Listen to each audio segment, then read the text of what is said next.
ও বা খারো ওইদিকে যে যাইতাছি গেঞ্জিটা যে কিনেছ তো বালাই মজা লাগে কত নিস আব্বা?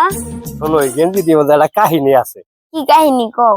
ওই যে ঢাকা শহর আবার ফেলাই ব্রিজ আছে না, হ্যাঁ ব্রিজের উপরে উঠছি, এই মারা তো ওই মারা যাম, কি ওর মধ্যে বয়ে থেকে ব্যস্ত আছে। তারপরে পরে এটা কিনছি 70 টাকা দিয়া, তোরটা কিনছি 80 টাকা দিয়া।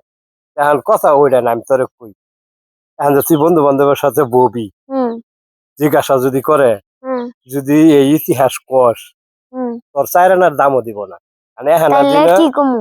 এখানার দিন জিনিস কিনলে সবচাইতে আলাদা বেশি কোন লাগে, তুই কবি এটা 1600, তখন শুনবো 1600, হুম তখন চমকে যাবো গা, যায় এবার করে 3 বার করে আতায় আতায় দেখবো, বুঝছাস?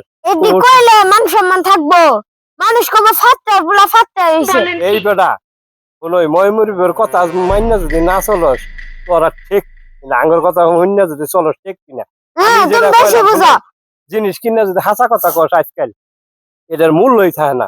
তুই 1600 টাকার কথা কবি, দেখিস তোর গেঞ্জি মাইসা বুলাইতে বুলাইতে ময়লা কিরি ফেলাবো, হ্যাঁ, নাইলে যে দেখতে দেখতে সিঁড়ি ফেলাবো, কিন্তু পরে মনে করবো যে ওহ, সেই একটা গেঞ্জি কিনে নিয়ে আসছে, বুঝছস? এর জন্য আজকাল এর জন্য হাসা কথা কইস না।